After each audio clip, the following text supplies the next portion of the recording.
Welcome to Mind Matters with Sandy and Kathleen. No Sandy again, just me and Sophie. So we're welcoming Sophie this evening, this morning in London. Hello, Sophie. Hi, how you doing? Good. Don't you try and put on that Aussie accent that you used to have. It might come out a little bit. I'll jump between accents. I can be two interviewees at once. I think there's multi people in the room. Let all of your personalities out. So all of them, yeah. Sophie is a friend of my stepson, who some of you may have seen the interview with him. This is part of my Corona, as I'm calling it, interview series, where I'm talking to people all around the world about their experience during this pandemic and social distancing and isolating and all the rest of it. So I thought, who else can I talk to in London other than Sophie? So I thank you, first of all, very much for doing this. And my pleasure. Yeah, it's the first time we've had a chance to catch up since you were last in Australia. So it's been a couple of years. So definitely, yeah. You've been there. We were just discussing, Sophie's been in London for 6 years. So she's well and truly accustomed to the lifestyle over there. So we're going to run through the standard series of questions that I've done with everybody that we've interviewed. And we're going to start off with a little bit about where you live. So yeah, a nice Brighton area apartment you've got there.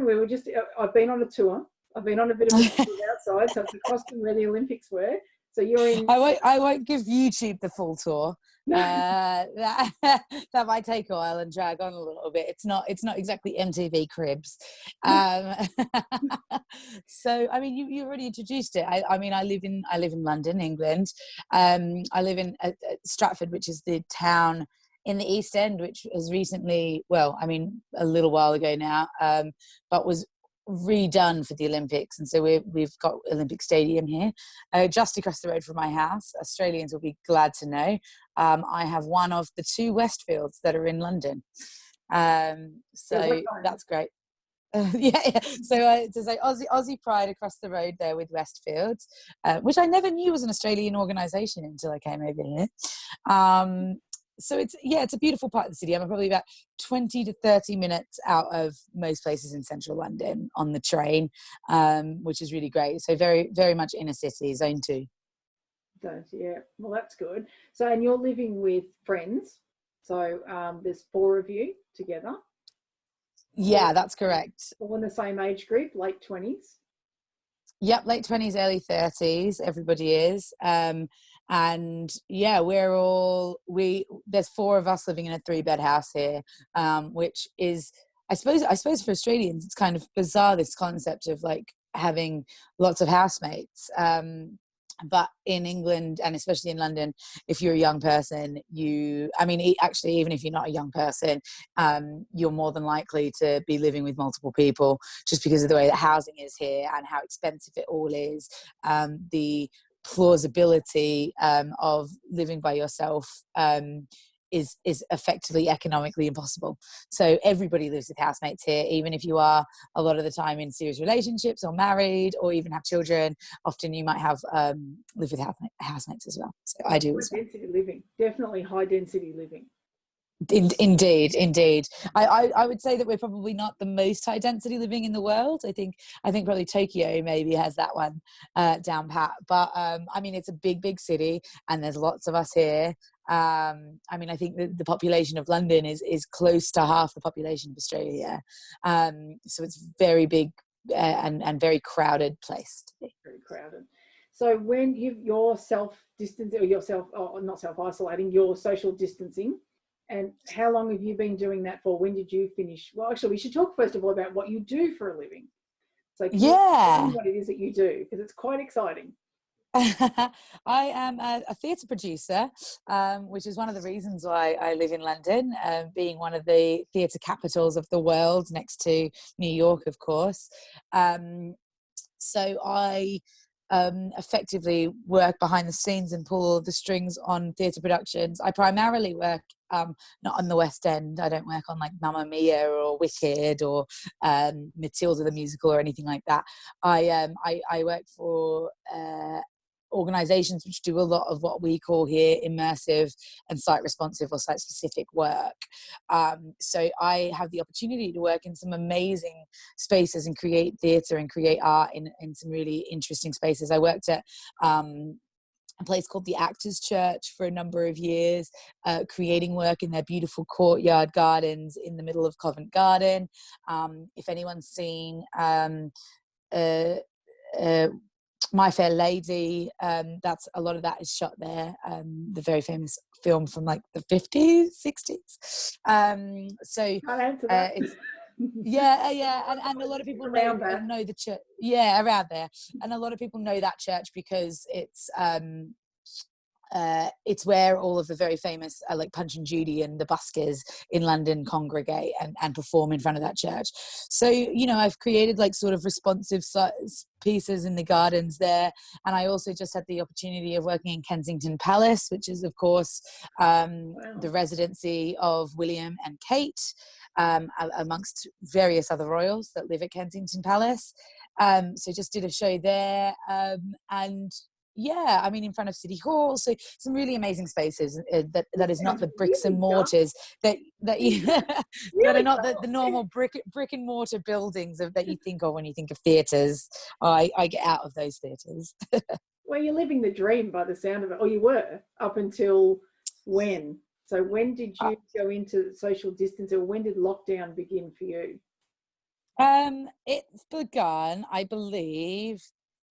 I think officially in the UK, it was on the 23rd of March. I was already at that point I had been self-isolating and working from home for a week and a half prior to that. So it's probably been I've actually lost count, but it's probably been about 6.5 weeks. Yeah, isn't it funny how the perception of time has changed?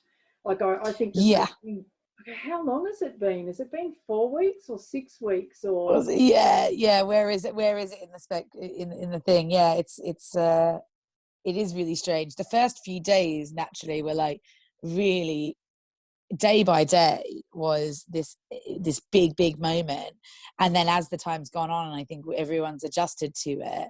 I mean, I was making video diaries at the start of this, and I've sort of dwindled off that because I think as I've adjusted to it, I've not needed that out there, and all the days kind of blur into one, and I don't really have much to say day to day, and they sort of just like level out. I don't it is, isn't it? Mondays and Tuesdays and Thursdays and Sundays are all the same. Exactly. Yeah, exactly. So in the beginning, were you concerned, petrified, anxious, just, you know, or it's going to be fine? Were you in denial? No, I was. I mean, I would say when the early days of it came out, I think I was very much in denial. I was very much one of those, like, I suppose, classic millennial, looking at the world and being like, oh, you know, this is no different to SARS or Zika or any of the other various pandemics or epidemics that we've had. And then when it became more evident that it was not that, I became a really anxious mess. In the few days before we started working from home, which again was a week and a half before the UK officially went into lockdown. I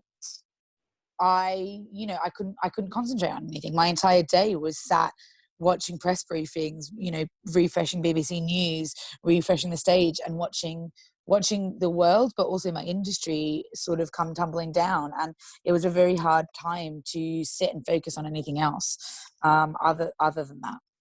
Absolutely. I think, yeah, absolutely. So really, whose decision was it for you to go home and work from home? Was that your decision, or was that somebody else's decision? It was prompted by Boris Johnson. Yeah. So you said you went a week and a half early. So he prompted that on the 23rd, but you were already well and truly at home by then. So the UK went into like official lockdown on the 23rd, meaning that from the 23rd of March, all of the shops were forced to close down. People were effectively told that they were not allowed to leave their house unless for to go buy essential groceries, to go to the supermarket, or to have one walk or run or piece of exercise or whatever a day. So that was the point in which the government sort of like introduced the fact that if you left your house, I mean, you could get fined. But prior to that, you know, for the week and a half, 2 weeks, but prior to that, there was very much the government was saying, if you can work from home, you know, you should, and sort of trying to prepare, I suppose, everyone for the inevitability that came on the 23rd. So the day that we, so the day that we started working from home, we were sort of already aware that it was coming, and we were actually planning, we started on a Tuesday, and we were planning to try and finish out that week, and had plans to start working from home from the following Monday. But that afternoon, on a Tuesday afternoon, so sort of like half a week prematurely, Boris Johnson did a press briefing and effectively said, if you are able to work from home, you're not to go into work. And it was at that point that we knew that there was absolutely no reason for us to be in the office, and we needed to go and work from home. So that's what we did.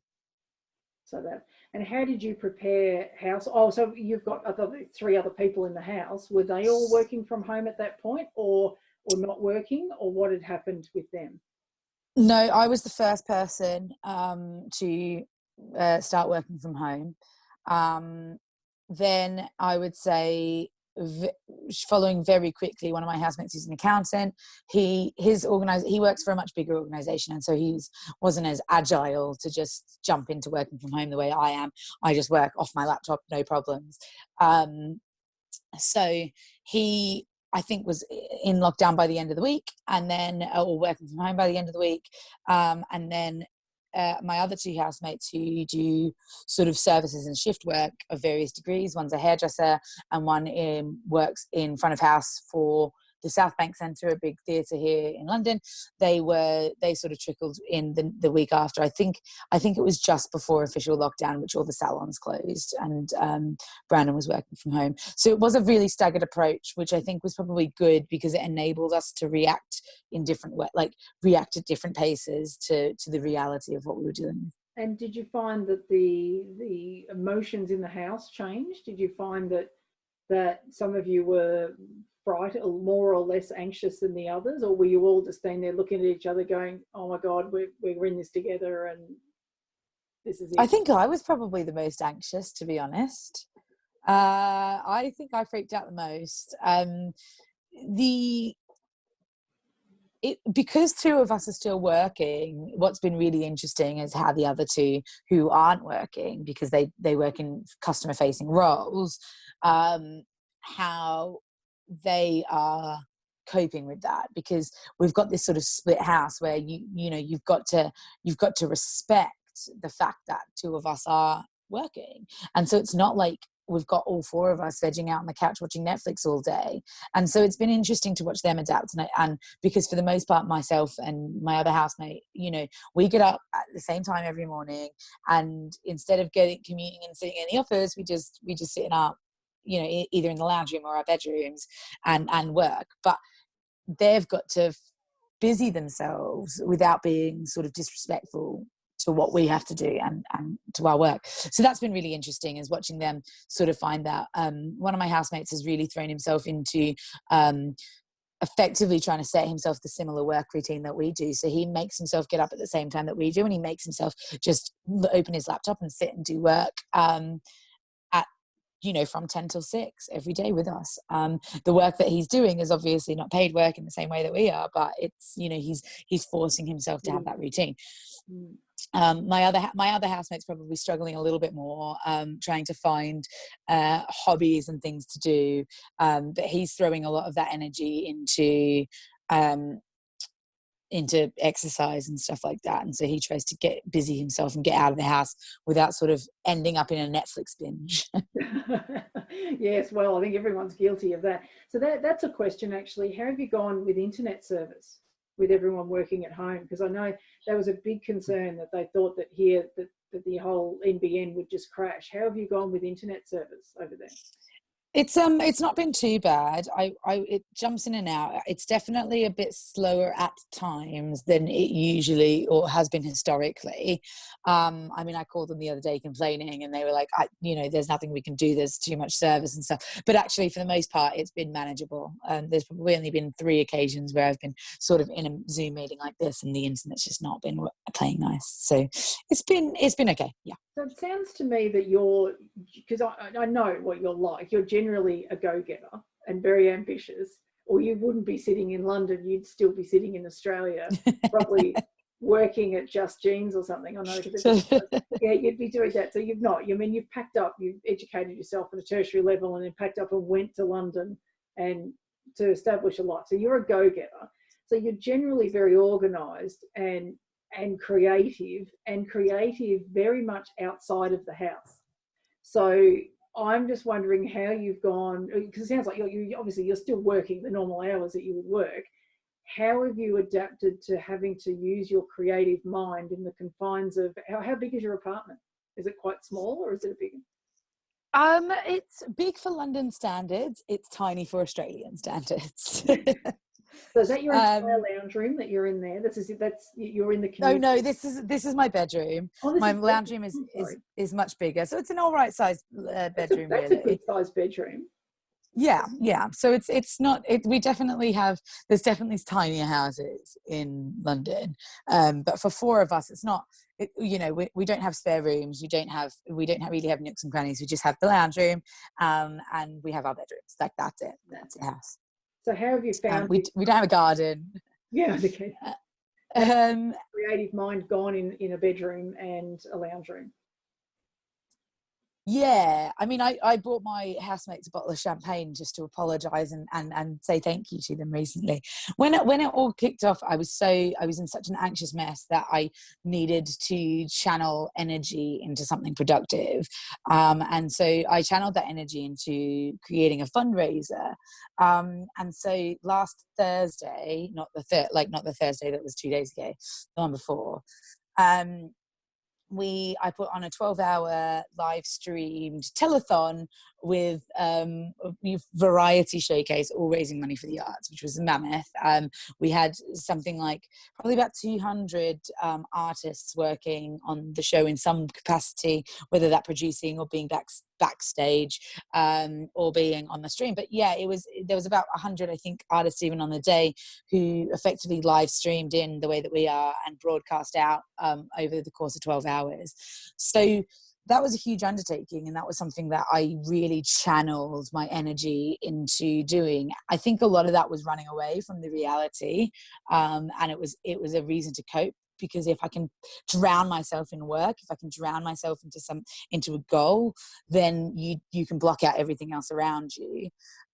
So I've actually only been in sort of like had to deal with the reality for 1 week because that's true. because I found that. So, but that was how I kept creative. I knew that I wanted to do. There was such an anxious feeling, not just in me but with the world, and I needed. I wasn't in a position where I could volunteer for the NHS or do anything like that because I was still working during the day, but I couldn't just spend 6 hours every evening sitting on my phone, with this pending doom type thing. I couldn't do that. So I channeled that into something, very creative and something I was very proud of doing. But now I've got to actually face that reality. So now I'm starting a cooking blog. See, this is great, because this is what I have noticed has been a common theme across everybody, has been that, first of all, they've gone into high anxiety. So it's normal to feel anxious during this. And I would expect that if you don't feel anxious during the pandemic, then you're clearly disconnected from reality. Yeah, reality, yeah. Because in any of our lives, I mean, you can go to your parents and your grandparents, and they're not going to have experienced a pandemic either. So they may have experienced an epidemic somewhere, but not a pandemic. So it's not like this. Yeah, not like this. This is a different thing altogether, and it is life-threatening on a horrific scale. And of course, we were sitting here watching what was going on in London and what's gone on in New York and Italy. So around when we were first starting to go into to social distancing, that was when Italy was hitting its straps, and it was just petrifying to watch it, and then to watch it roll like a storm through into London and then New York. So it's been a shock for us as well. But I've noticed the common theme has been, I put myself into a project. So whether that be, I decided to, just a tiny little 12-hour online streaming fundraiser with 200 odd performers. I bit off more than I can chew, to be fair with that one. That one exploded a little bit. That project got a little bit too much. I definitely pendulum swung. I can't even use the expression go hard or go home, because you did go home to do it. So it was, you did both. Yeah, yeah, exactly. And now a cooking blog, which I'm looking forward to. I hope some of the Thai cooking skills that you picked up in Thailand are going to feature in this at some point. Very much so, yeah. And people, that's what people said. I've taken up a new hobby and I've done this, but at the same time, we keep encouraging people not to put too much pressure on yourself. If you don't come away speaking fluent Italian out of this, it doesn't mean you failed. You've got to do something that's attainable as well. So, well, exactly. Sorry. I think that people, mental health is such an intricate and personal experience that, a really big, especially with artists, I mean, God, to say that artists wear their emotions on their sleeve, is an understatement.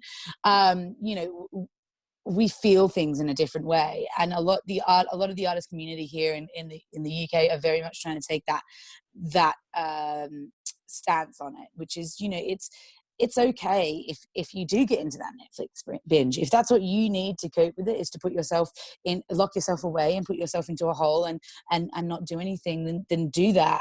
But it's also equally okay to channel all of that energy into doing that huge, that huge to-do list that we always aspire to do and never actually manage to find the time to do in real life. This is an opportunity to do a lot of those things, or to try something new, or to do whatever. And I think that in the best sort of postmodern, ideal, it's a very personal journey what everyone's going through right now, and it's also very personal because we're so locked away from everyone else that you just have to cope with it the way that you want to cope with it, and you can, and that's okay. So did you, I know I said to you before about being homesick, but when this pandemic kicked off in London, did you at any time consider coming back to Australia? Yeah, we did.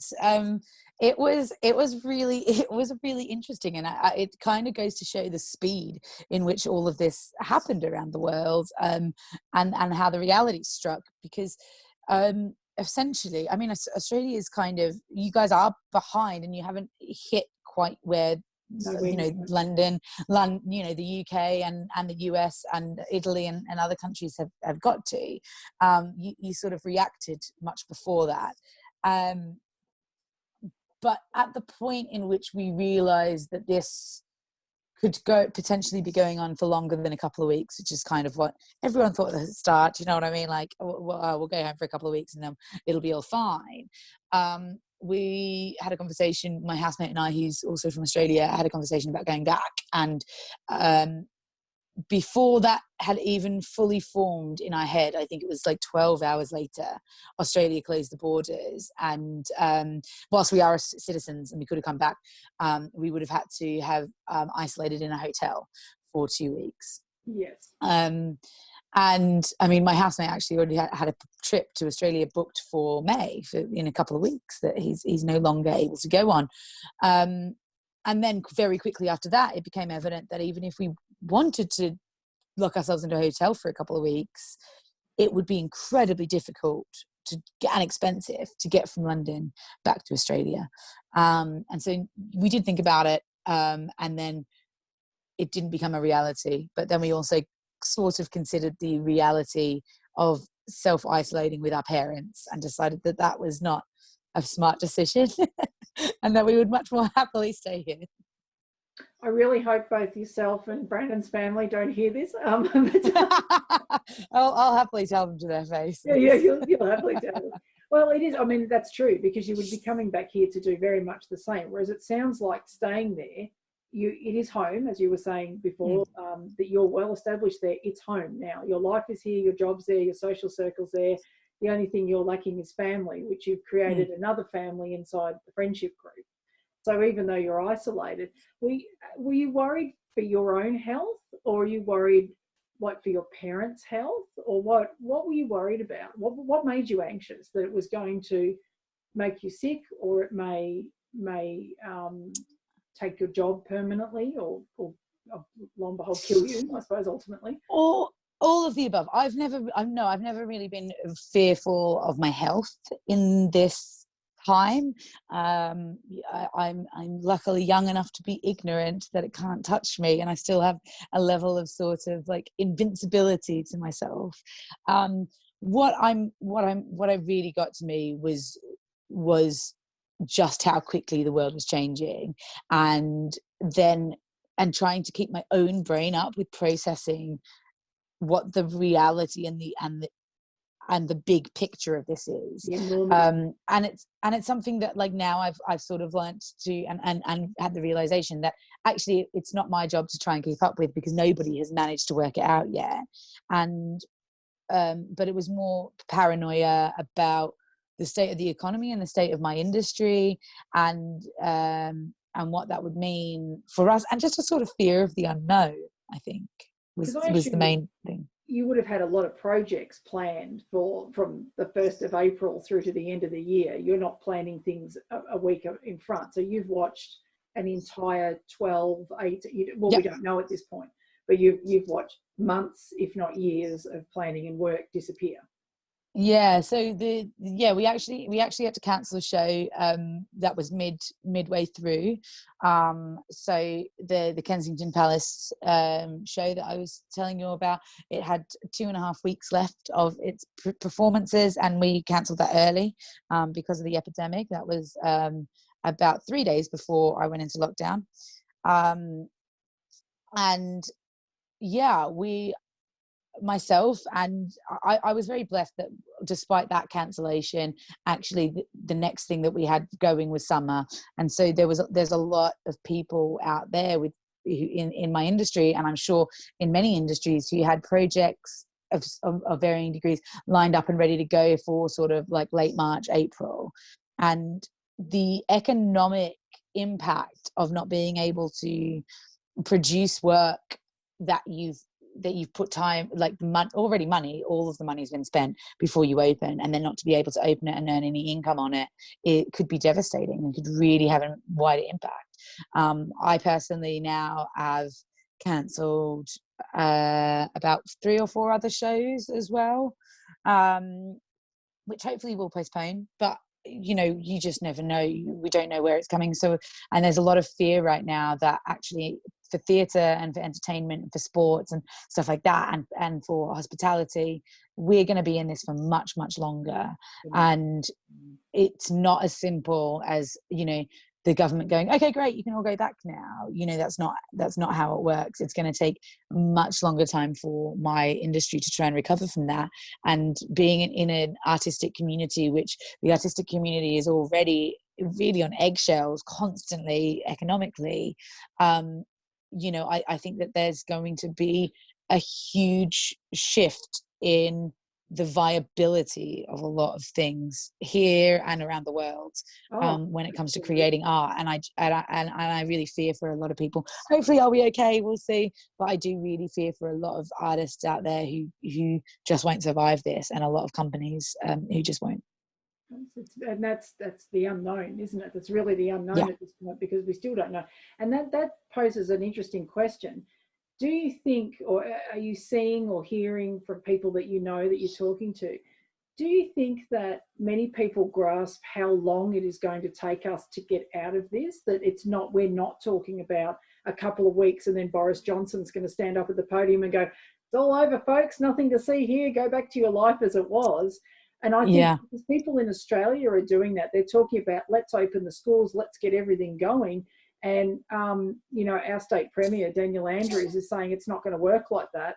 And they're expecting here, like, the kids will go back to school in the third term, and everyone's thinking that day 1 of term 3, the kids are all back front and centre. It's all going to be the same. Everyone forget it happened. Not going to happen.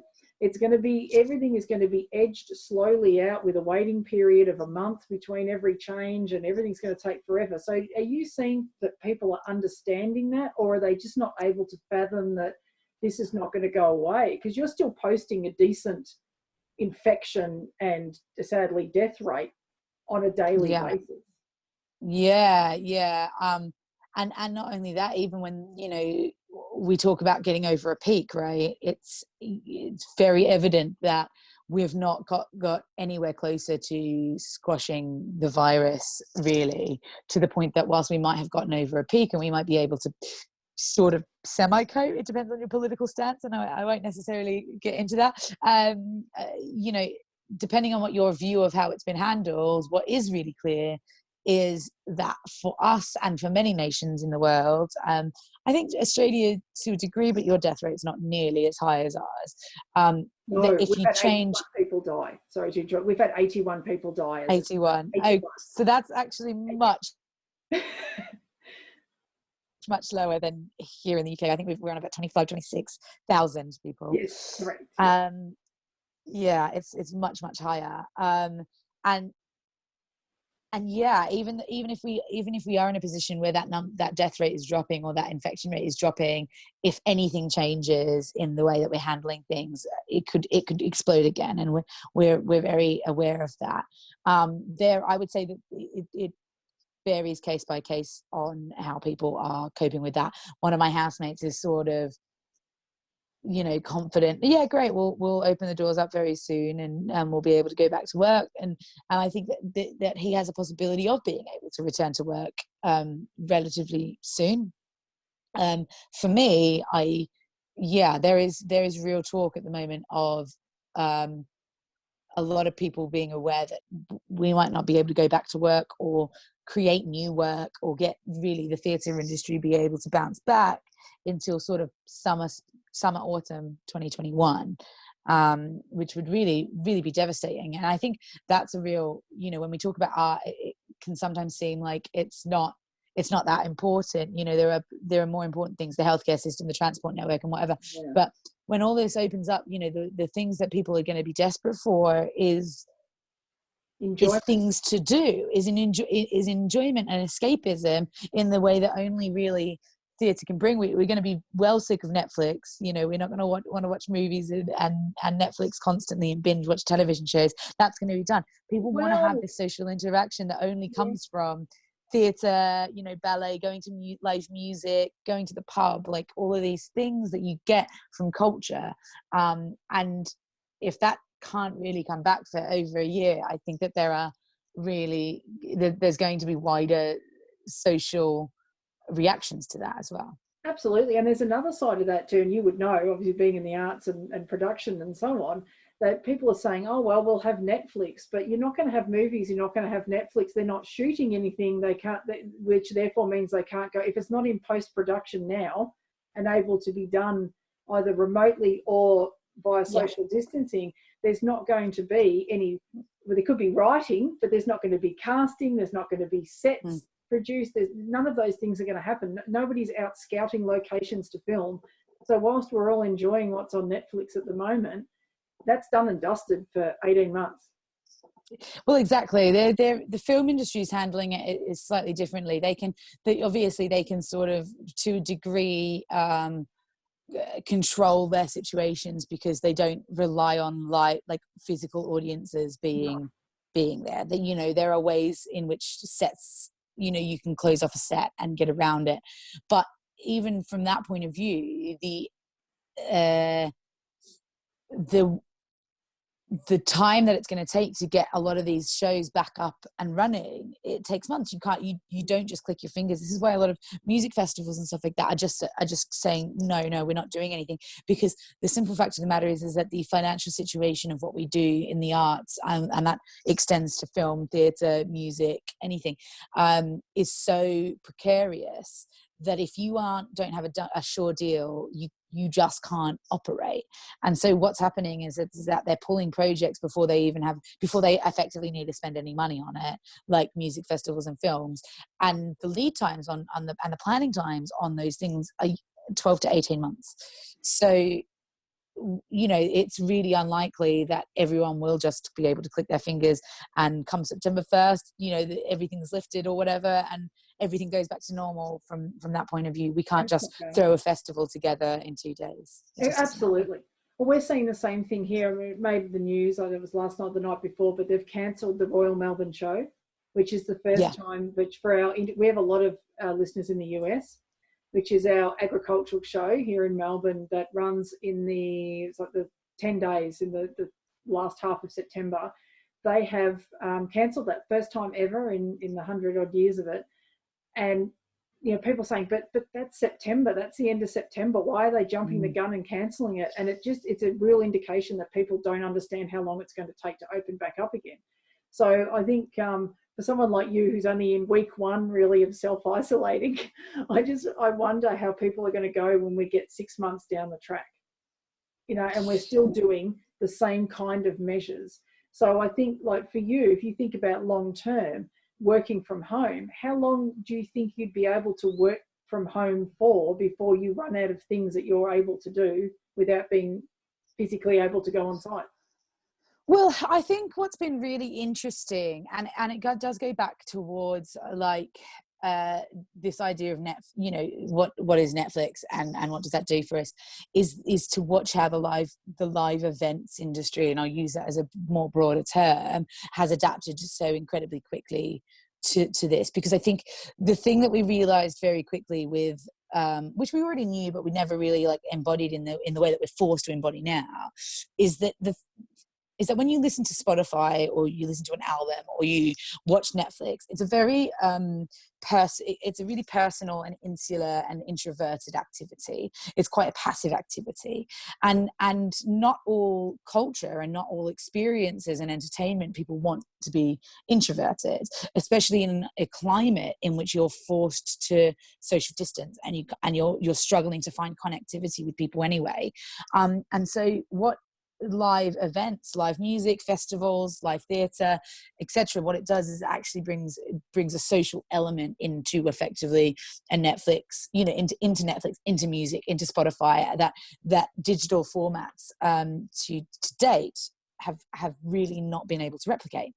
And what we're seeing now, and it's really been really amazing to watch so many industries completely adjust their entire way of practice, and very quickly, is that incredibly quickly completely redefining art, completely redefining culture, completely redefining how people consume entertainment, is these ideas of like creating things live and like, you know, on live streaming and stuff like that. And we're seeing a real massive boom of people creating work in isolation, of people being able to distribute and stream that in isolation, and people effectively finding ways to replicate the liveness and the socialness of what live music is, of what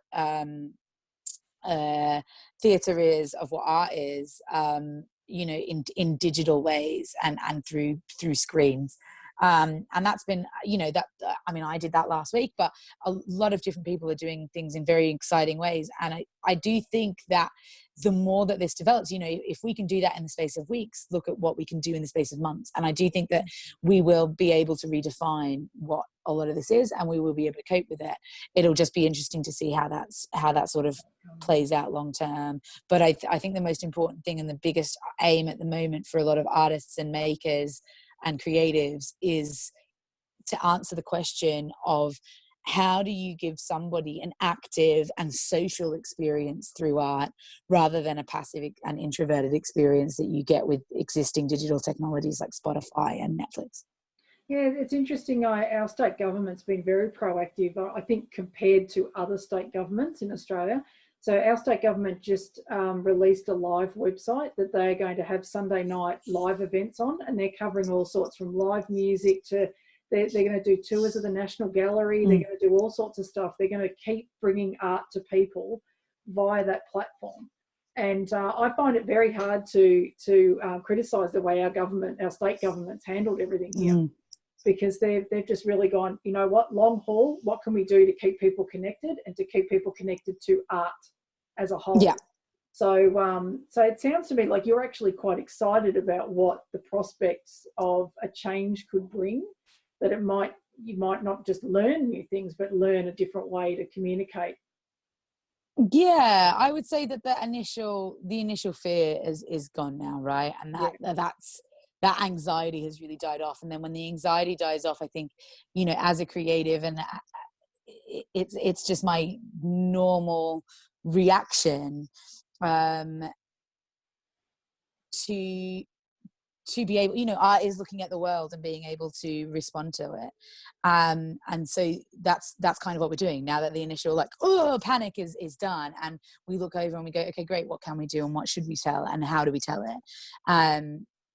So I think there is a lot of opportunity, and I am quite excited to see what people do in a really forced, challenging way. I think that a lot of quite revolutionary and creative things will come of this, which is things that we see throughout history in similar periods and times like this, about how art, especially, and art, of course, reflecting society, reacts to things like wars, pandemics, depressions, etc.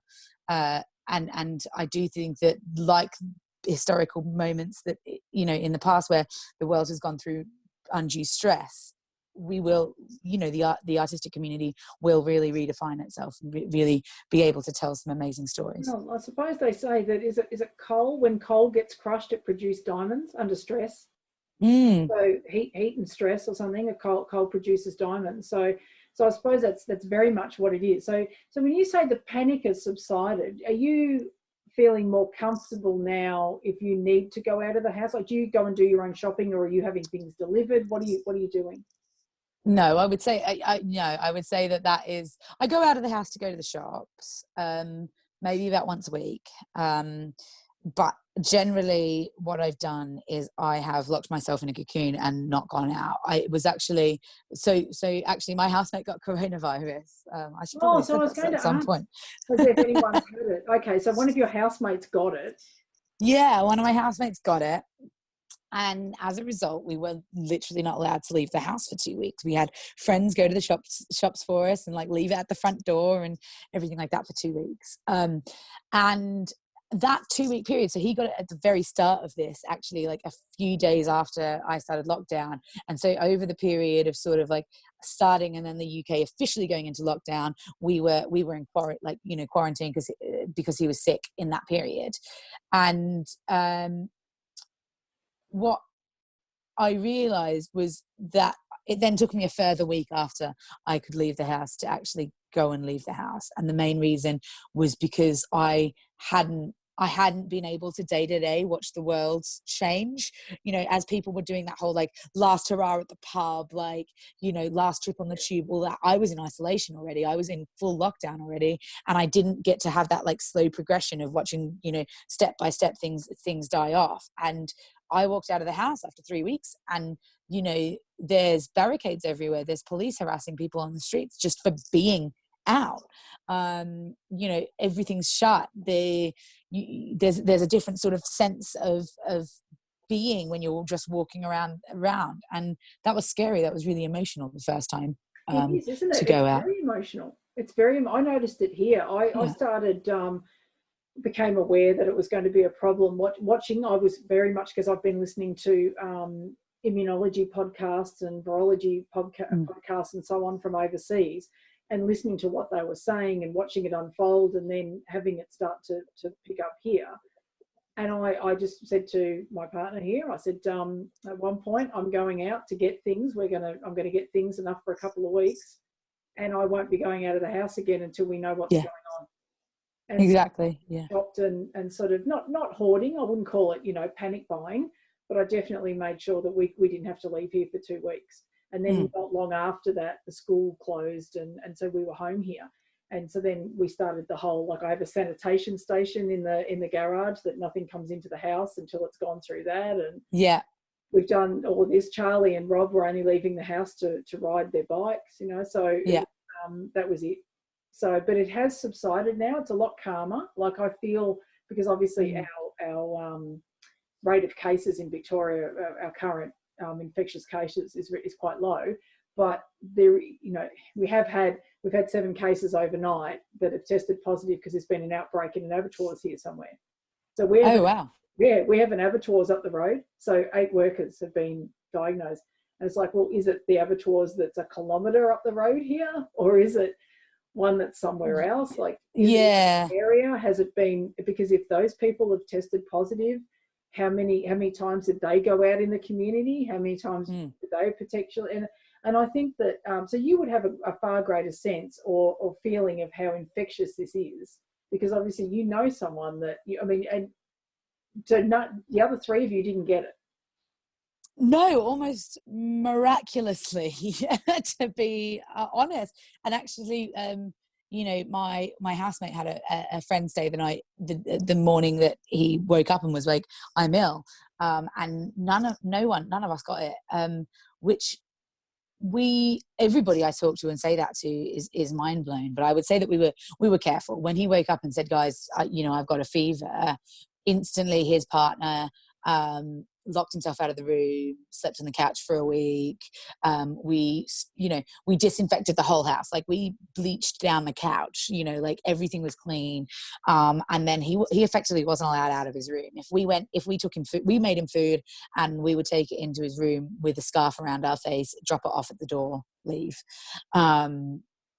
And we were careful like that. And I think, but I do think that there is a real reality, which kind of leads on to what a lot of people are saying at the moment in regards to testing, is that, we're a house of like people in our late 20s, early 30s. There's every chance that we did actually get it and didn't show any symptoms, and they don't know.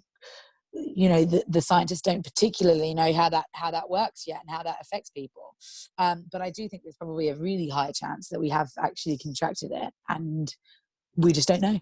Our bodies just didn't react. We had a very bad flu. Charlie brought home a very bad sort of flu that went through all of us, and it involved an extremely high temperature and a dry cough that hung around for weeks. And Rob was in a huge amount of pain, joint pain. I was shortness of breath.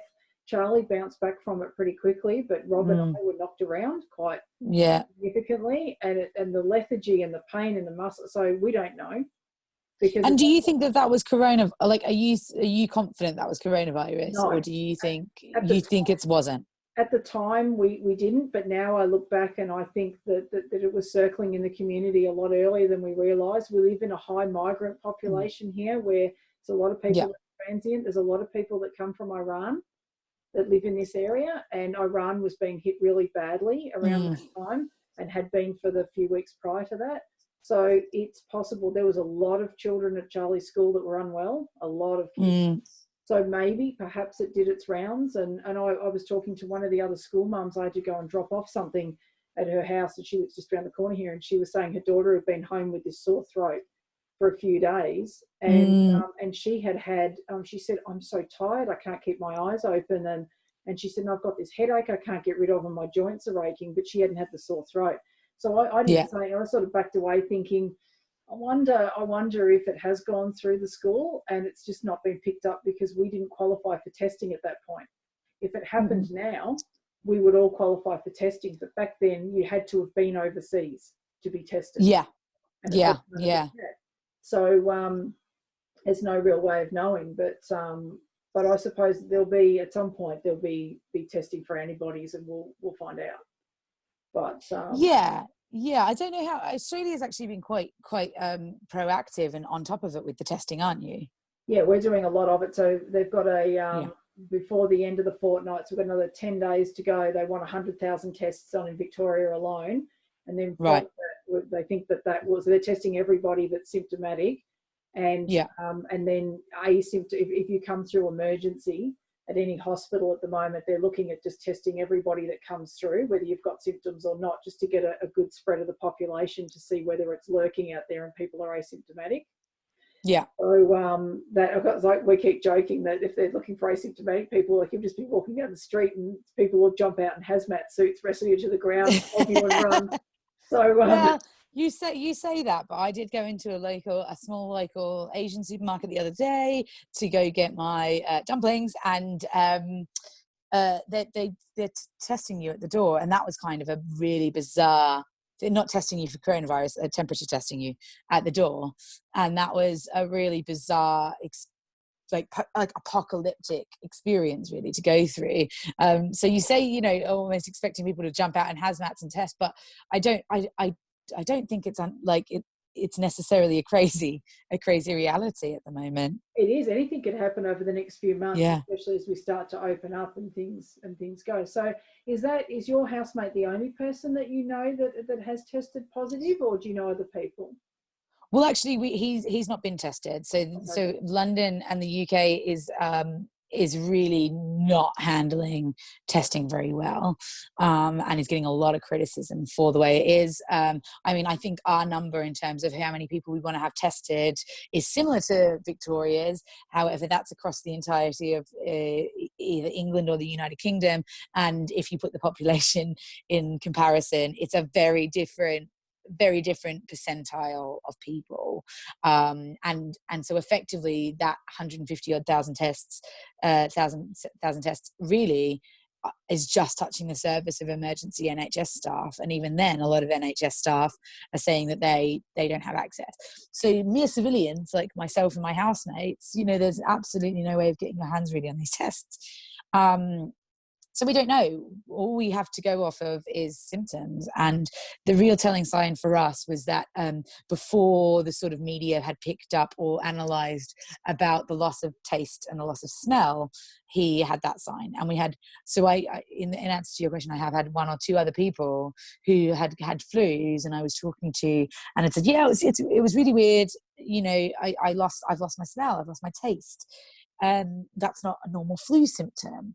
And then my housemate got that, and we're like, oh, this is weird, maybe it is a symptom of coronavirus. And go and behold, 2 days later it was everywhere that was a symptom. So that's what makes us feel fairly confident. But yeah, I have now known maybe 3 or 4 people who have really shown those symptoms. Yeah, so we didn't have that, but we did have, like, if you look at the list of symptoms, we had, like, I had the nausea and right. headache that went on and on and on for a long time. So at the time, I had to go and see my GP for a totally separate reason. And I said to her, we've had this go through. And she said, look, it sounds like the flu. And again, so early on, it was around the time that they were saying, look, if you haven't been overseas, the chances of you having it are highly unlikely.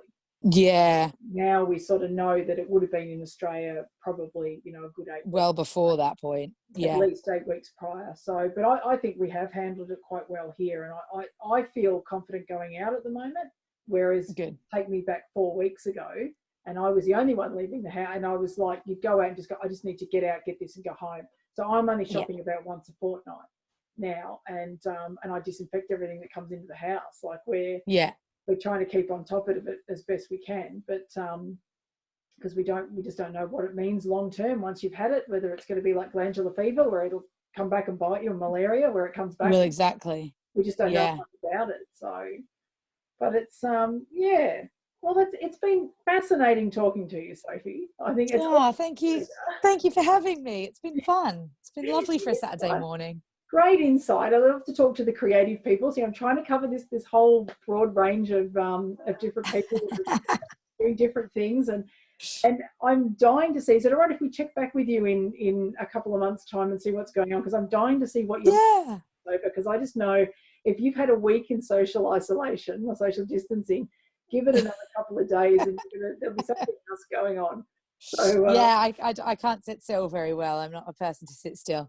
Absolutely. I'd be delighted to check back in and see. I have no idea what the next few months will bring, and I'm sort of excited by that. Well, let's hope that when we do speak in, a couple of months' time, that we're looking at relaxing the social distancing measures and you're able to be enjoying some of that wonderful European summer, rather than seeing it from inside a window. Indeed. If we can, I will certainly do this in a park in a few months if we're allowed to.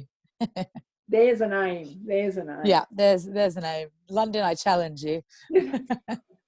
But thank you to all of our listeners as well. If you're listening to this on a podcast, you can go over to YouTube and look at the channel there, Mind Matters with Sandy and Kathleen. There'll be a video version so you can see Sophie and I in all of our glory, all of our isolation glory. And if you're watching it on YouTube, of course, you can also pop over to Spotify, SoundCloud, iTunes, or iHeartradio. So it's on all of those. And if you have questions or feedback, you can email us at what are we called? Sky Wellbeing Centre. Sky Wellbeing Centre at bigpond.com. I can never remember our email address. It's terrible. I can't remember what we're called, but that's what it is. Thank you very much, Sophie, and to all the listeners, I will catch up with you soon.